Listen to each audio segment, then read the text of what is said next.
How do we get communities to more rapidly improve conditions for bicycling so that we can ultimately get more people riding bikes every single day? We have used and are utilizing strategies that we're developing here in the US, but also strategies that we know work from places around the world, cities around the world. And one of the things that we're most committed to and most sort of constantly thinking about is not how we actually get this done over the next 40 to 50 to 60 years. The question for us is, how do we get it done in the next 2 years? How do we achieve success much quicker than anybody thinks we can? And so today's Places for Bikes workshop is really to sort of begin those first steps on this journey. We are going to spend today sort of, talking about some best practices, looking at case studies of examples from around the world of what's really working, and drill down into some of the basic fundamental facets that we all need to consider as we think about making biking and riding better in each of our communities. Make sure you've got a workbook, because we're gonna periodically reference that throughout the day. There's gonna be activities for you to do on your own. There's gonna be activities for you to do in partnership and in conversation with your neighbors. Because a part of this work is actually about joining you all together. None of us are in this alone. We all have a lot of work to do. Collectively, we can do more than we can do individually. And so let's get started. Cities around the US are facing a number of challenges. Population growth leads to traffic congestion. We have a lot of pressures on affordable housing, widening gaps between those with wealth and those without it. It's a daunting mix of societal challenges that city leaders, mayors, council members, business leaders across the country are dealing with, in cities big and small. And at the nexus of all of those challenges, at the crossroads of those challenges, is transportation, mobility. The ability for people to move around their community is paramount to how they access jobs, how they access educational opportunities, how they create spaces that are vibrant and invigorating and build business momentum, access to recreational spaces for public health. But seemingly, government agencies, are finding it hard to actually keep up with the demand for these challenges. Transportation funding continues to dwindle at a national level, and even when we get projects built, those projects take 10 years to get built, oftentimes falling short of the initial promise that we hoped those improvements would actually make in our community. Proven solutions like public transportation, bicycling, and walking continue to face severe funding shortfalls, and the infrastructure that we do have is aging. It needs maintenance. It needs a lot of work to bring it up to speed. And the results of these investments and the long-term propositions in many places is not good. The great news is, we at People for Bikes think that bicycling can help. Cities that are developing complete, protected, safe bicycle networks have made measurable progress in addressing these societal challenges. And while bicycling is far from the only solution or the silver bullet for communities, it's cost-effective, time-tested, quickly implemented remedy that can be applied in any community, regardless if you're a community of 10,000 people or a community of 10 million people. And the research shows and supports that bicycling is great for our communities, for everyone living there. It leads to outcomes that any city leader would be proud to boast about. Residents leading longer, happier lives, children performing better in school, workers and employees able to efficiently access living wage jobs, streets that are safe for everyone. Regardless of how you choose to move around, bicycling has a benefit to you. So why then, do we have communities, why then are communities so slow to adopt bicycling as a mainstream way of getting around? When we've been doing some polling in US cities over the last year, we're finding consistently 60 to 70% of people support bicycling infrastructure. Even when you ask them, do you support building bicycling infrastructure if it means having to remove travel lanes, if it means having to remove parking, we're finding that people genuinely understand the benefits of cycling. They understand that it's good for their health. They understand that it's good for the economic health of their community. They understand that bicycling is a great alternative to getting people out of cars, even if they themselves are not going to leave their cars at home. There's a lot of popular support for bicycling, a lot of popular support for building bike infrastructure. Bicycling in some ways has been categorized as the warm, fuzzy feeling of transportation. Right? It's not the primary driver for a lot of people, but people feel really good. They feel proud to live in a city that has seemingly embraced bicycling. It's seen as a very progressive ideal and something that communities desire to have. But there seems to be a disconnect between this sort of popular sentiment that approves of bicycling and the actual reality of what communities are doing to accommodate that. As we work to sort of make bicycling a mainstream way of getting around our cities, either to our favorite restaurants or our school or to just to blow off steam after a stressful workday, communities really aren't sort of building the kind of momentum to grow cycling that matches the support for it. And we look at the reasons why this exists. Why do we have this mismatch? There's a lot of examples in the US of where building out bicycling networks and building momentum for bicycling has failed. That's the sad reality of sort of growing the bicycling mobility scene here in the US, is that we actually have a lot more failures than we do have success stories. Many of these strategies have failed for a variety of reasons. We've collected sort of 5 of them here. There's 5 that are sort of happening in cities across the US, but we're not doing a great job of outreach. We oftentimes go into communities with the bicycle project. We face significant pushback from business owners, from local residents. We don't do a good job of sort of selling the idea of the future of mobility. Sometimes those projects, even if we get them through, don't quite meet the expectations that we had. Along the way, we had to compromise on the design. We had to compromise on the connectivity. We had to sort of, water down the end product. And so even if we achieve some success, it's not the kind of success that we wanted it to actually be. There's a lot of examples in history of where the coalitions that come together to support these kinds of projects are just too small. They're not able to sustain momentum over time.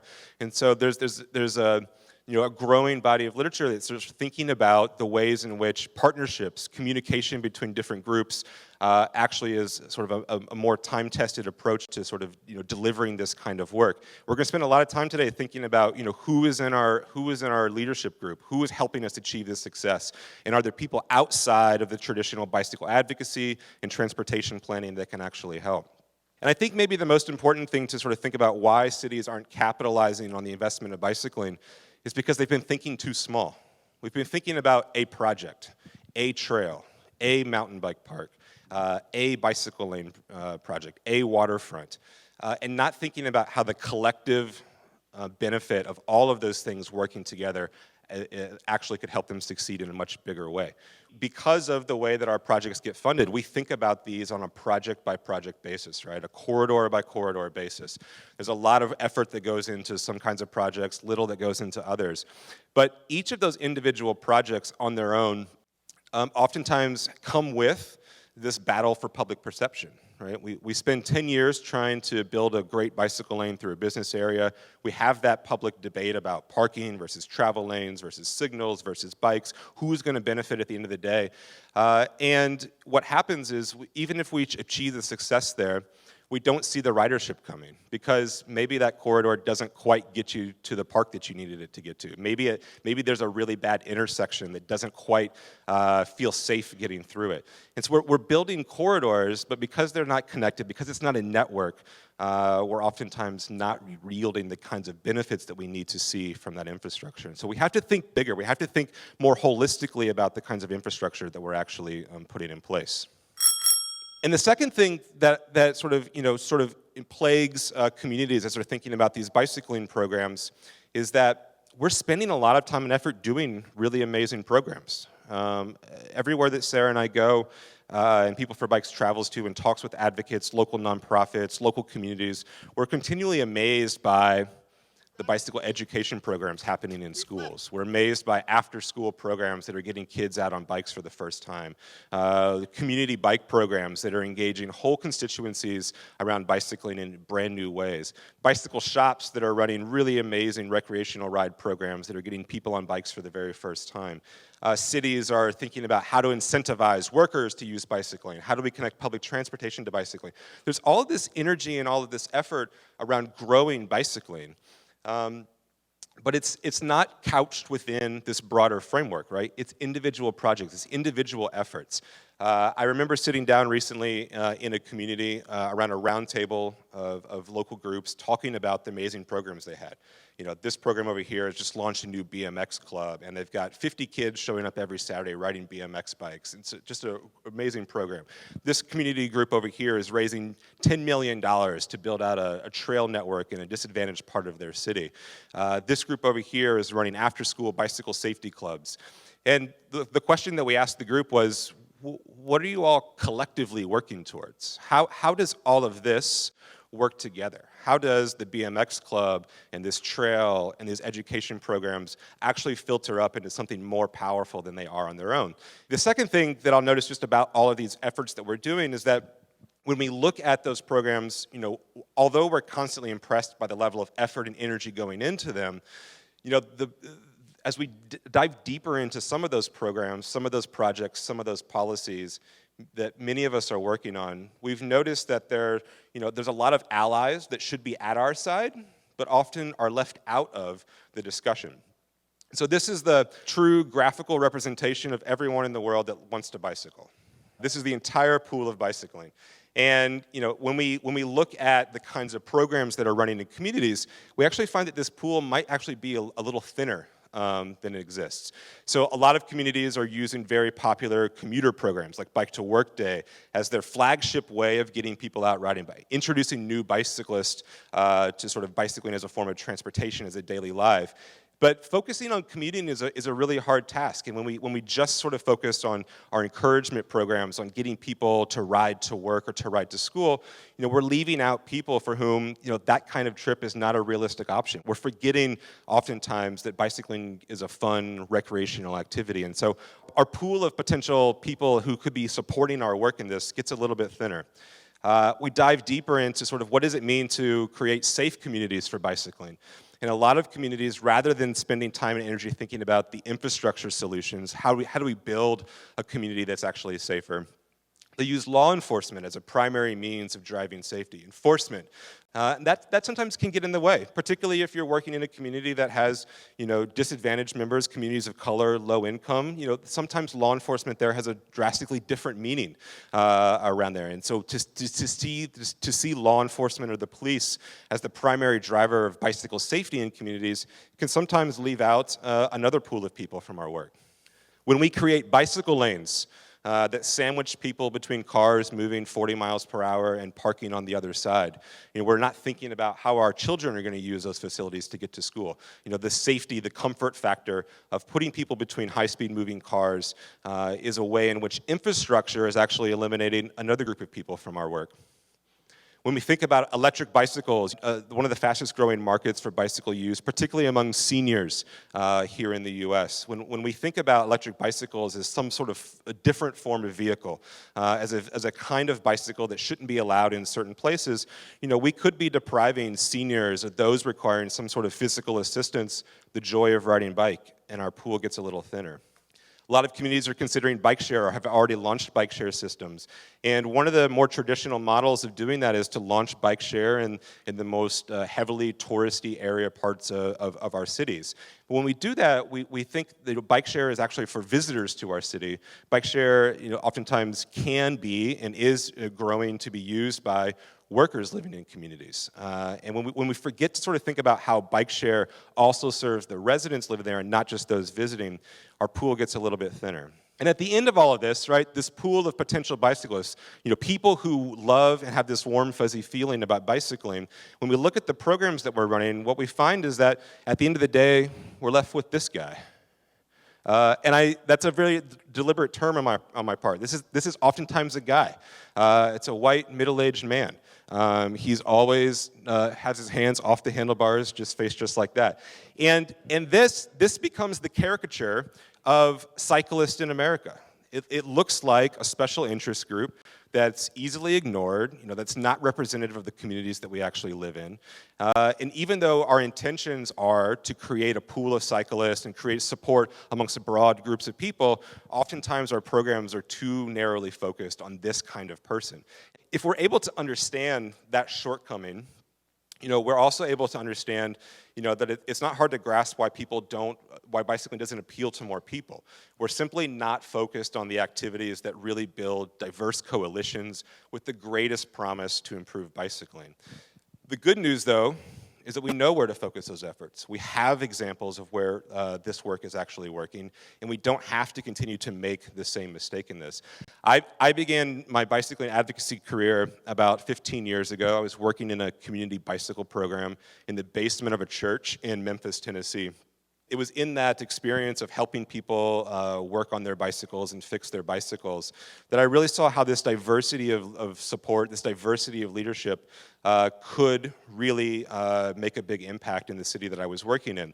But I also think, like, 15 years ago, we didn't know what a protected bicycle lane was. We didn't know, how to run great ride programs that would get children and women and seniors out on our group rides. There weren't great examples for us to look to. A lot of people in those days were just making stuff up. We were trying out new ideas. I think the benefit that we have today, 15 years later, is that there's been a lot of things tried. There's been a lot of things that have worked and a lot of things that haven't succeeded. And what we sort of are continually sort of investing and thinking about, talking with communities, is that we don't have to continue to make those same mistakes today. We have a blueprint to move forward, and we should do so in a very robust and very quick way. In a lot of communities, this is not really about political will to get the work done. It's not about building support. Innately, people want to see bicycling happen in their communities.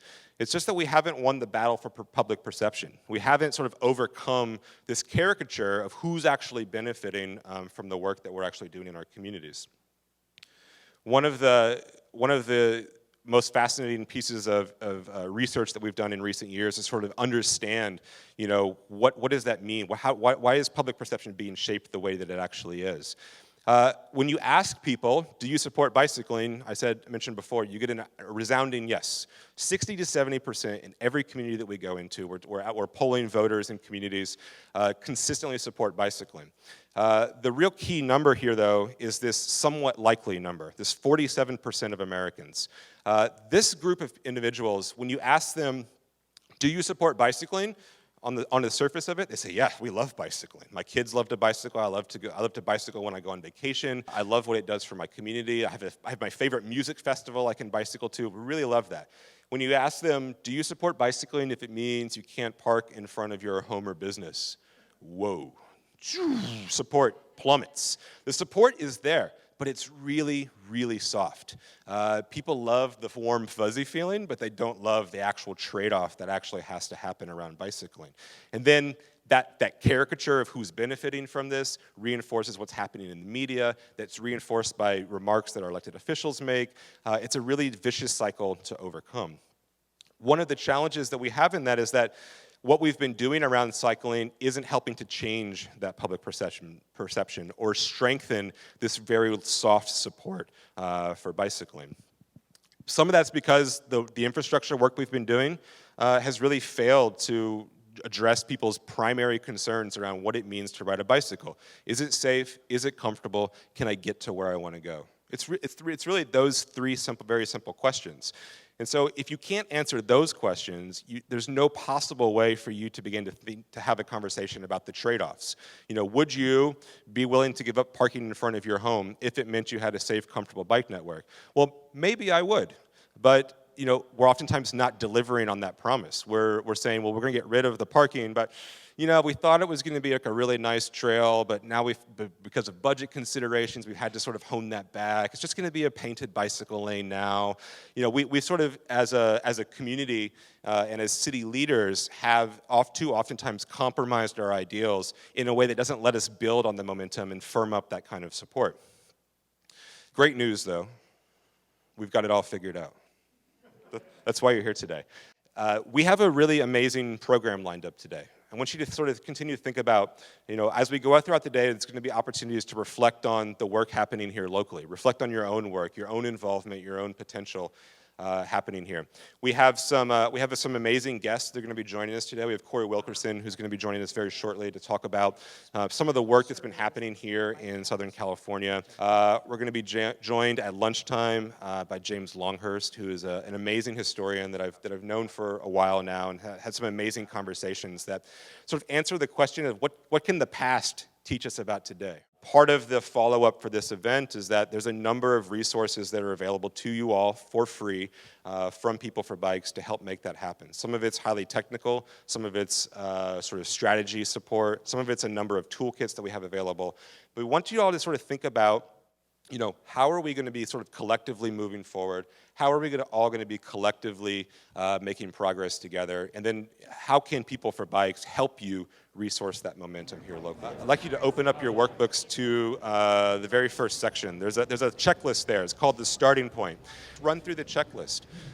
Take a look at and sort of assess, do you have these kinds of programs operating in your community today? And if you do, how effective do you think they actually are? I just want you to sort of reflect on, you know, the kinds of activities that are happening to improve bicycling in your community, and just make an honest assessment of whether or not you think those programs are actually working. I wanted to admit, we didn't tell you on the front end that today was going to be a fire hose of information. We didn't tell you because we wanted you to actually come. It'd be one thing for a national group to come here and say, here's the 5 things you've got to do tomorrow, and if you do those 5 things, you're guaranteed to be successful. But the reality is, the communities that we live in aren't formulaic.